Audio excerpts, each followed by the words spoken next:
Makinig Sige kayo po. sa akin. Sige po, ma'am. Hindi kayo nakinig sa akin, isusumbong ko kayo sa presidente. Yun ang gagawin namin. Hanap sa inyo. Yun lang. Kaya, tigilan nyo na yung mga research. Pabayaan nyo, busy. Sabihin nyo sa DOST card kung ano gusto nyo ipag-research. Bahala sila magpunta.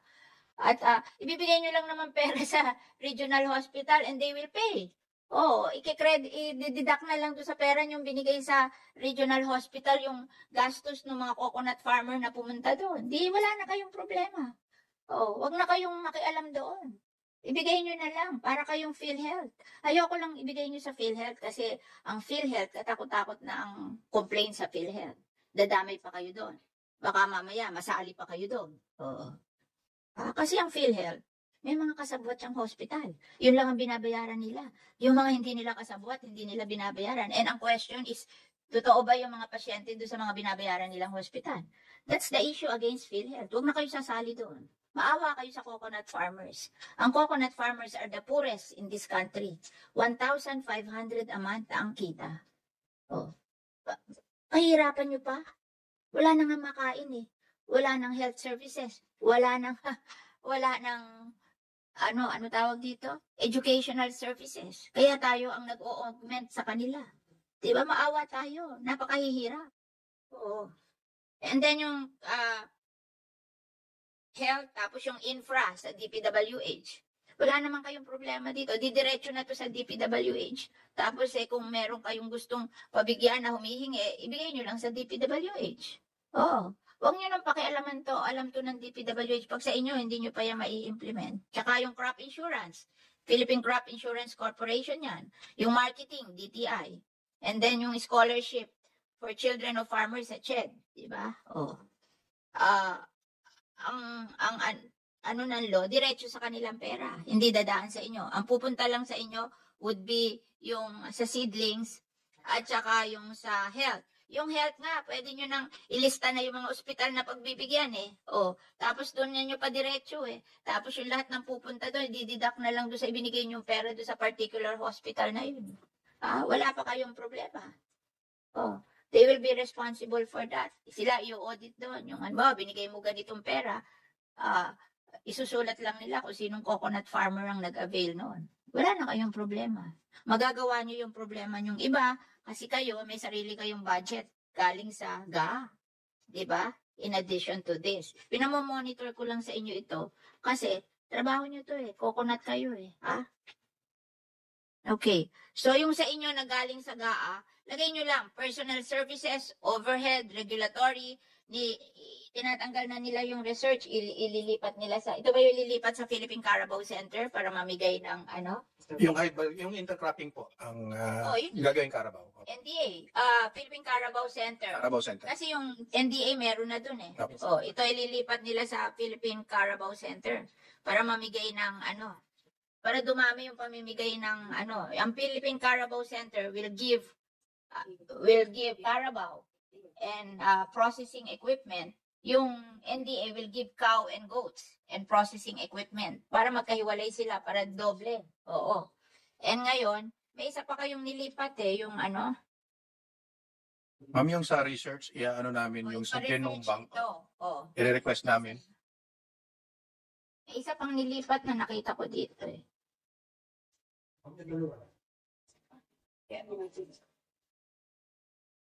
For research. Yung sa Genome Bank at saka yung sa Carabao lang, ma'am. Dalawa lang. Promise to submit. Hindi kami nabasa ang isa nila.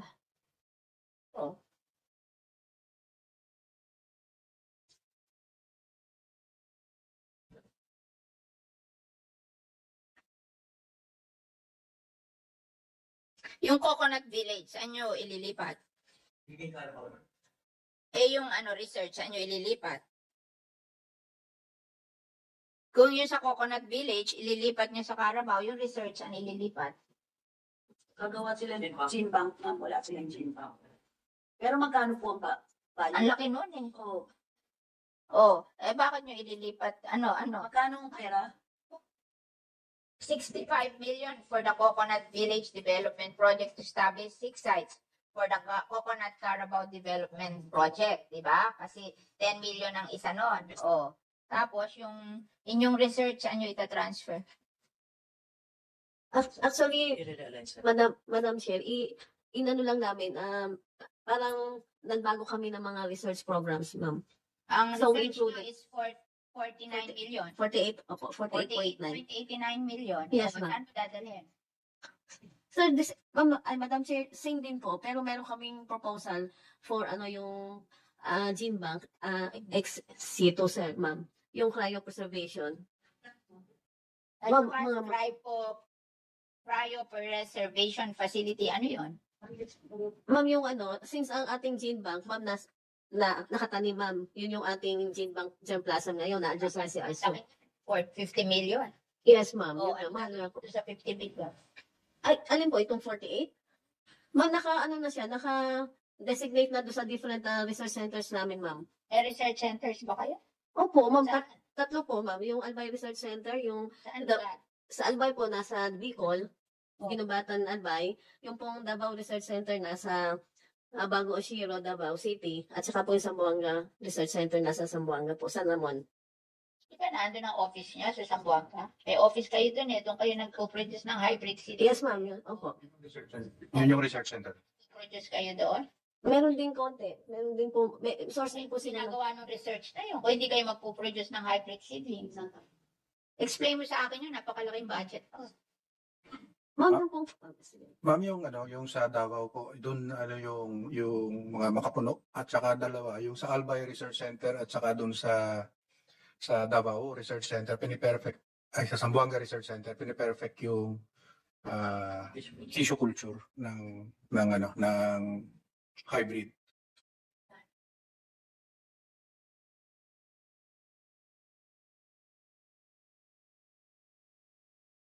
Ma'am, yung bulk nun, i-ano na lang po namin doon sa yung genome preservation. Hindi ka makaproduce ng enough hybrid seedlings para i-distribute sa mga small farmers. That's your problem. I gave you a 1 billion budget for that. 5% lang, 50 million. Ano ba? Ilang percent yung sa research? May research na kayo eh. Oh. Ba't kayo pa magre-research? Di ba? Ano? UST card na yung research eh. Huwag na kayo mag-research, hindi naman kayo Ang gusto ko na lang, yung mga sinasabi yung research center na yan, gawin nyo na lang production ng seedlings. Yung Zamboanga, ma'am, yun. Pero Oo. yung dalawa, hindi ko alam kung ano laman. Ma'am, yung pong Davao Research Center, ang kanila pong research into nutrition and agronomy. Ano? Nutrition po, coconut nutrition. TAP card yun. Binigyan na sila ng pera. Huwag na kayo mag-research. Gawin mo yon seedlings yun. Hybrids. Hybrid seedlings. Lahat ng offices nyo na research. Kasi binigay na sa PCAP card. Sa PCARD ang DOST card ang research eh. Sila na magre-research. Kayo, gawin nyo na lang production nga ng hybrid seedlings. May planting area ba yung Davao? May planting area ba yung Davao? O meron pong doon. Ang mga lang, ma'am. Hindi ko masyadong kabisado. Ma'am, Hindi nyo nga alam. 60 hectares, ma'am. 60 hectares. O yung Albay. ma'am. Ano Siguro mga 30 or ganun po. Pwede yan, pwede. Tigilan nyo na ako dyan sa research na yan. Mag-produce na lang kayo ng hybrid seedlings. Gamitin nyo yung pera. Wala tayong mapamili. Wala tayong mapamigay. Yeah, Yun lang okay po. major. Na, alam mo, yung hybrid seedlings can produce 140 nuts per year per tree. Yung original yung seedlings produces 40 nuts per year per tree. Yung 1.5 ng coconut farmer, magiging 4.5. Mabigyan nyo lang ng hybrid seedlings. O, laking bagay nun. Tapos yung intercropping niya yan can add to the income of farmer 10,000 pesos. Kaya, di 15,000, that's enough. I'm happy. Because, meron naman silang, health program. Meron pa kayong additional, lahat naman sila member ng PhilHealth eh. Universal healthcare tayo. Tapos tayo lahat, libre ang ating education sa Philippines, universal education. Tapos meron pa kayo sa CHED na additional. So, gusto ko lang mapataas ang income ng farmer para hindi sila mahirap. Hindi naman sila mayaman, basta minimum wage earner lang. Kaya, very particular ako yung pag-distribute nyo ng seedlings. Yun lang ang gagawin nyo. At saka yung pag-distribute ng seedlings at pag-implement ng National High Value Crop Program. Kasi doon pa lang, yung 1.5 magiging 15,000. Kasi may experience na kami, mga binigyan namin ng dairy. Kasi ang dairy, minimum 5 liters a day. Bebenta mo sa buyer, that's 6 na ibibenta nung nag-aalaga sa co-op, bibili nila yun ng 60 pesos. Di 300 a day na yun, 9,000 a month na yun. Kaya yung asawa pa lang yun, yung asawa. At saka ngayon, ayoko na nung ibinabalik sa NDA at saka sa Philippine Carabao Center yung anak. Hindi, iwan na dun sa mga farmer yung mga anak para dumami ang animal nila, lumaki ang income nila. So, alam mo, nagluluhaan yung mga asawa ng farmer pag dinidistribute ng milking animal. Malaki kita doon. Maaabot natin yung 15,000 per family. Yun lang ang habol ko 15,000 per family. Yun lang. Wala na akong hinahanap sa inyo. Yun lang. Kaya tigilan nyo na yung mga research. Pabayaan nyo, sabihin nyo sa DOSTP card kung ano gusto nyo ipa-research. Bahala silang mag-research. Kayo, i-produce nyo hybrid seedlings. Makinig kayo sa akin. Sige po, ma'am. Hindi kayo nakinig sa akin, isusumbong kayo sa presidente. Yun ang gagawin namin, ma'am. Tapos, siguro ano lang po, ma'am. Pinag-aralan ko na yan. Ako, pinag-isipan ko na yan matagal. Gusto ko lang tumaas ang income ng mga coconut farmers. In the same manner, gusto kong tumaas ang income ng rice farmers at maging competitive sila sa Vietnam. Kasi ang Vietnam, they produce rice at 6 pesos per kilo. Palay tayo 12. Pinabababa ko yung 12. Kahit man lang 8. Pag 8 na sila, competitive na tayo. Kasi yung Vietnam, pag pumunta dito, magbabayad pa yun ng tariff at magbabayad pa yun ng transportation cost. So 8, competitive na ang farmers natin. Gusto ko rin yung ating coconut farmers, maigi ang buhay. Yun lang. Hindi, wala naman akong dyan. Kaya sundin nyo na lang yung sinasabi ko sa inyo. Tigilan nyo na yung mga research na yan. Wala nangyayari dyan. Sige po, ma'am. Alam na natin, na-research na yung hybrid seedlings. Yun na lang. Ibigay nyo lang yun sa farmer. Ang laki ng kita ng farmer, triple. Kasi triple ang production nun . Tapos pag nag-intercropping pa sila through the National High Value Crop Program, additional minimum 9,000 naman din. Na proven and tested na to. Nakita na namin to. Kaya gawin nyo na lang to. Otherwise, mag-aaway lang tayo, walang mangyayari sa atin. So, dalawa ang format ng report nyo. Yung una, yung gaan nyo, lalagay nyo yung inyong PS at lalagay nyo kung ano overhead nyo. Pag yun ay within the range allowed by law, hindi ko na kayo kukwestiyonin doon. Ang i-detalye nyo lang, doon tayo tatanungin ng mga senador yung inyong project. Tapos sa project nyo, walang research, di ba? Igagamitin nyo na lang yung inyong Davao at saka Zamboanga at saka Albay to produce hybrid coconut seedlings na i-distribute nyo sa mga Sana meron silang Visayas no? Meron po kami sa Bohol. Para mga ulan yun sa ng patokon. So, Sa Visayas, ma'am, meron kami sa Bohol. Na devastated lang ng Typhoon Odette pero nagre-recover na po. ay, buhayin nyo na lang yun. Opo. Kasi dalawa sa Mindanao. Okay lang dalawa sa Mindanao kasi 60% ng farmers are from Mindanao. So dalawa, isang Region 9, Zamboanga, at saka Region 11, Davao. Paglagay kayo sa Visayas, yung Bohol, tapos yung sa Luzon, yung Albay.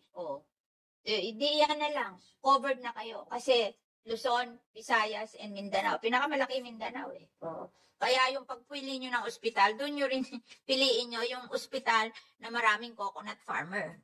Doon kayo mag-tie up. Ibigay nyo yung pera doon. Ibibigay naman ng ng DBM. Sabihin nyo lang kung anong hospital, bigyan nyo ng listahan. Copy furnish ako maglalakad sa DBM. Para idiretso na yung pera doon sa mga ospital. Tapos papupuntahin nyo na lang ang coconut farmer doon at i-deduct doon sa mga allocated. Tingin mo, ilang hospital lang nyo? Para i-divide na natin yung 500 million ba yun? Ilang ospital? 2 taon nang hindi ginagawa, di 1 billion na yun. Ilang ospital, tingin nyo? Sa Region 9. Ilista na natin, Region 9. Anong ospital doon? Lahat naman niya may regional hospital, di ba? Hindi provincial, regional. Di ba? Kasi ang problema sa provincial hospital, maliit. Halimbawa, ang sakit ng PS nyo, hiwalay nyo yung overhead nyo, tapos yung project cost, tatlo lang yan eh. Tapos yung project cost, yun ang detalyihin nyo kasi doon kami interested. Kung saan pupunta yung mga project natin, ano mangyayari doon. At kaya po nila hindi iniwalay. Sumunod sa DBM, hindi naman DBM ang magdi-defend ng budget mo eh. Ma'am, pero ang lalabas mo sa GAA, ganito po yung format niya. Baguhin mo. Hindi ko po namin mababago yung GAA. Alam mo ako, management ako. Ang management, they have the option to revise the report para naiintindihan niya, para he can decide effectively. O, hindi ko kaya yung magkasama eh. Hindi ko maintindihan yun eh. O, sinasabi ko naman sa kanila eh. Inilulubog nyo yung ano nyo eh. Yung ano nyo, overhead nyo. Gusto ko makita ang overhead separately doon sa project. O. Tsaka Madam Chair, mamaya nga pag-usapan din natin yung COA report kasi parang may statement din si COA doon na wala silang mabuong opinion kasi ang gulo din ng records. So, I mean, it's not really maybe on the outline or form by the DBM but it's in the, baka sa kultura ng ehensya, there is something wrong, Madam Chair. Ako naman, in fairness, I tell you what format I want. And it's not only for you. It will be the same format sa PCA. It will be the same format for all the agencies of DA, DNR, and DAR. Ngayon, kung yung ibang mag-defend ng budget nyo, kaya nilang mag-defend ng ganyang kagulo, eh, bahala sila. But me, I want it clear. Para pag may tinatanong, alam mo. Oo. I-detalye nyo yung projects nyo. Eh, pinagugulo nyo para hindi namin maintindihan eh. Thank you, Madam Chair. Thank you so much for that, Madam Chair.